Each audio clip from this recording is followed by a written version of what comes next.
आज मी जात आहे घोडबंदर किल्ला एक्सप्लोअर करायला। हे आहे घोडबंदर किल्ल्याचे प्रवेशद्वार। इथून पुढे घोडबंदर गाव सुरू होते।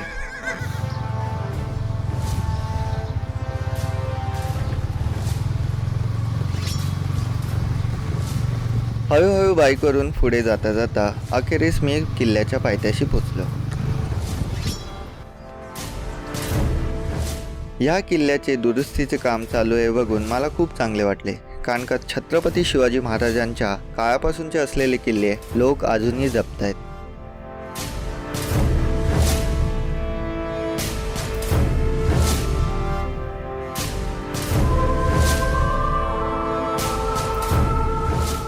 आता मी तुम्हाला या घोडबंदर किल्ल्याची ओव्हरऑल माहिती सांगतो। तर ही माहिती मी इंटरनेट आणि यूट्यूबवर बघून कलेक्ट केली आहे। तर माझं काही चुकलं तुम्ही मला नक्की कमेंट करून सांगा।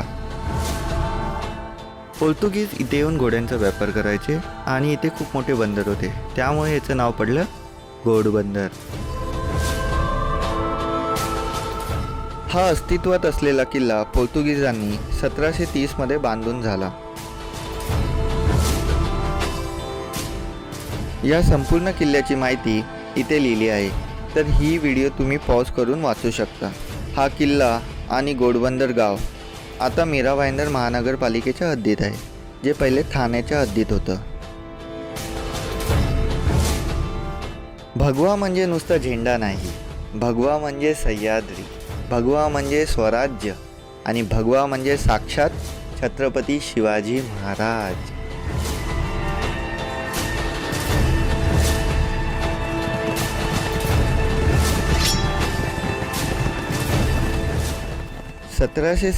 मध्ये पेशवाई चिमाजी अप्पा यांच्या वसई मोहिमेत मराठ्यांनी हा किल्ला जिंकला। त्यावेळी पोर्तुगीजांची 250 माणसे मारली अशी नोंद आहे। किल्ला पाहण्याची ओढ मला थांबवत नव्हती, त्यामुळे मी पुढे पुढे जात होतो।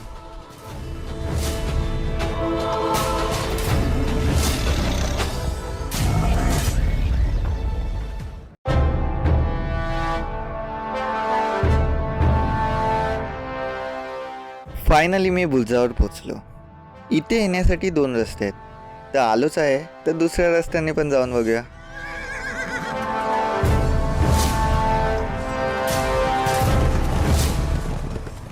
हा तो दुसरा रस्ता।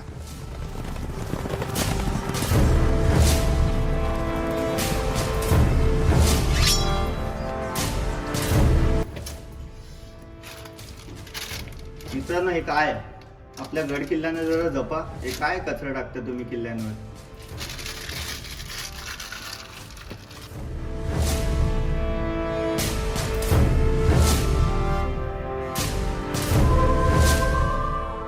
बघा, 100 फुटी भगवा ध्वज आहे।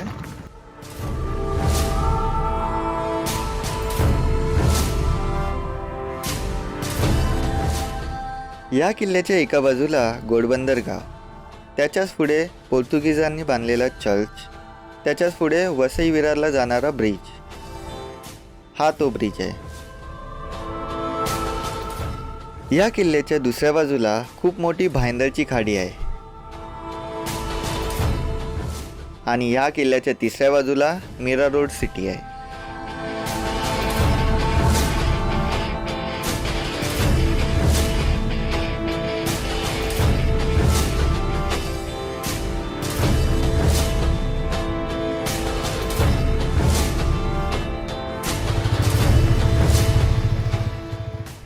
मीरा भाईंदर सिरीजमधला पहिला पार्ट म्हणजेच घोडबंदर किल्ला। तर सेकंड पार्ट मी कोणत्या प्लेसवर एक्सप्लोअर करू हे तुम्ही मला नक्की कमेंट करून सांगा। मित्रांनो, ही व्हिडिओ तुम्हाला कशी वाटली ते कमेंट करून सांगा। आवडली असेल तर लाईक करा आणि शेअर करा तुमच्या फॅमिली आणि फ्रेंड्ससोबत, आणि सबस्क्राईब करायला विसरू नका। जय शिवराय।